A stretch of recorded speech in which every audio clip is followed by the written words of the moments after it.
Welcome to my office. In this video, I'm going to show you how I made this custom desktop. First, a little background. Last summer, I moved my butt across the country. I left all my furniture behind, but brought my standing desk with me. Or I should say, I brought the legs to my standing desk with me. I work remotely, so having a desk at home is really important. These are Jarvis Standing Desk legs from a company called Foley. Previously, my desktop was actually a dining room tabletop from IKEA. It worked really well over the years, surviving many moves during my time in DC. However, with this move to the Bay Area, I felt like it was time to level up my desktop and take on the challenge of a real slab. So, armed with my ambitious attitude and a little leftover adrenaline from my move, I walked right into a local sawmill called Ponderosa Millworks, where they helped me pick out a really beautiful piece of curly maple. I told them I wanted the desk to be 4 feet wide with a minimum depth of 28 inches and a live edge on one side. This would give me enough room for my second monitor and any other desktop accessories that I needed. They cut everything down for me and roughly planed it to 1.5 inches thickness. It doesn't look like much, but this slab was pretty heavy and just generally awkward to carry. Getting it inside was slightly more difficult than I anticipated, but as we've learned in other videos, the name of the game is patience and determination. Once inside, the slab actually lived in my kitchen for a couple weeks since I had to acquire some new tools. For this project, I needed an orbital sander, a drill, some chisels, and a couple sawhorses. Once I had the essentials, I set everything up in my living room. That's right, my living room. The first step was to prep for epoxy by cleaning up the gaps and getting rid of any splintery bits and remaining bark. I used some chisels and a simple file to get the loose pieces out, but I left things that were pretty firmly attached. Once cleaned out, I taped things off on the top. I'd be pouring the epoxy from the bottom of the slab to test things out and just in case I made a bigger mess than I was prepared for. Some interesting foreshadowing if you ask me. For this project, I used Total Boat High Performance Epoxy with black mica powder. I wanted to keep the color neutral to provide some contrast, but not take away from the natural beauty of the maple figuring. After the first pour, I realized I used the wrong tape. A good-sized bubble developed underneath, but luckily nothing leaked out completely. I came back in with some blue painter's tape to help reinforce things. It's not that the red tape is the wrong tape, I think I was just using it incorrectly.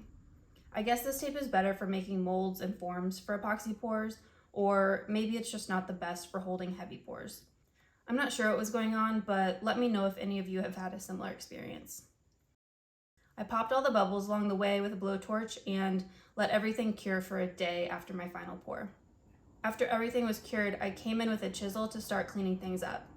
I didn't want to sand all this epoxy down since I knew it would just gunk up my sandpaper, so getting as much off as I could ahead of time was going to make sanding much easier.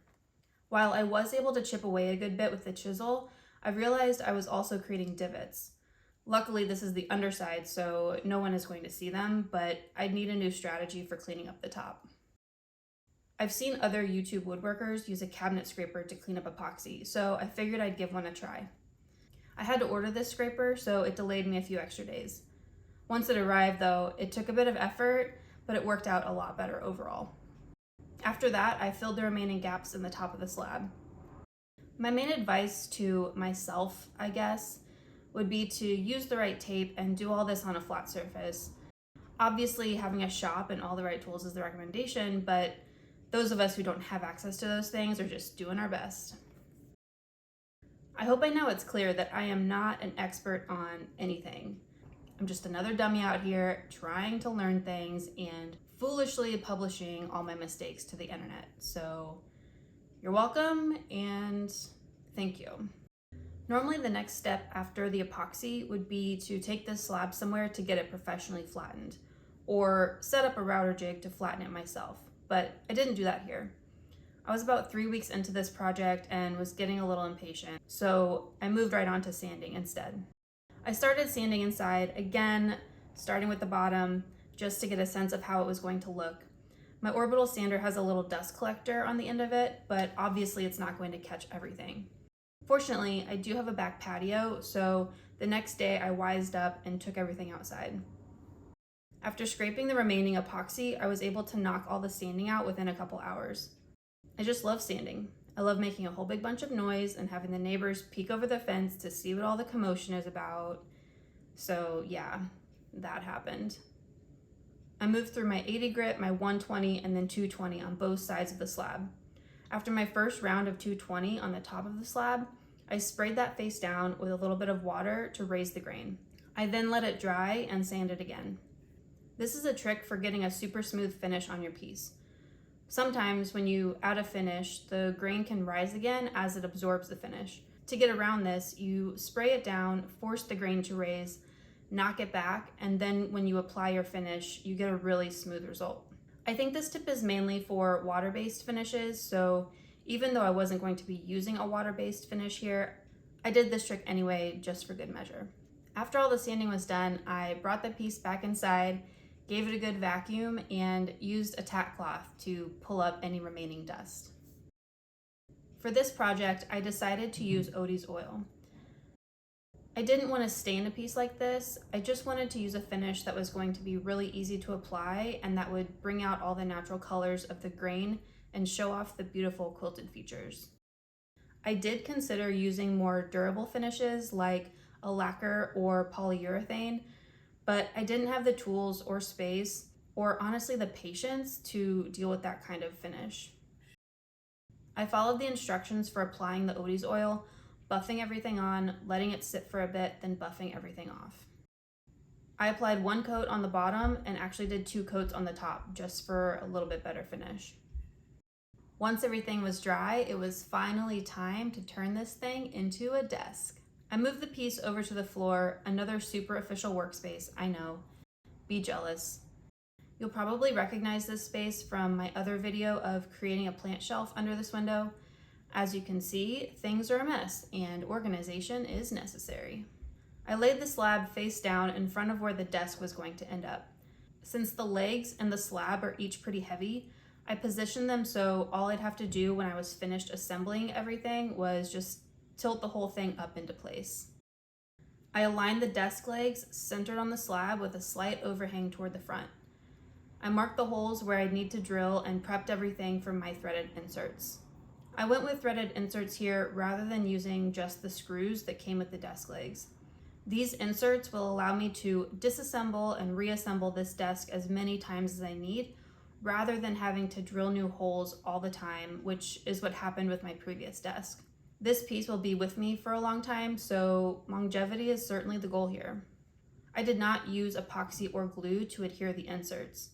I've seen other folks do that, but honestly, I just didn't want to get the epoxy back out or deal with glue and make another big mess. I attached the legs and set up the motor. In this case, I did screw those motor components directly into the wood. They're just lighter weight and didn't need specific positioning, so I don't know. If that becomes an issue down the line, then I may add inserts. But for now, it just seemed like a little bit more of a to-do than necessary. And just like that, I lifted everything into place and I had a desk. Plugged it in, gave it a little test, and here she is. I am super proud of this desk. It's where I work every single day. This was the perfect first project for me in my new home. I love that this is a unique piece and is locally sourced, and I was able to do all of this by myself. It did take a few more weeks than I originally expected, but you know what? That happens with projects. To me, the little surprises along the way just enhance the story. I am a self-aware amateur in the world of woodworking. I leaned hard on YouTube videos, watching and rewatching all the experts until I thought maybe I had the general process down. As I mentioned in my DIY plant shelf video, this desk was the second most important piece of furniture in my apartment. If you haven't watched that video, I'll include a link. You should go check it out. But let me know in the comments, have you made a desktop like this? What was your experience? How'd it turn out? I think that's all. Have a good day and see you later. See you later.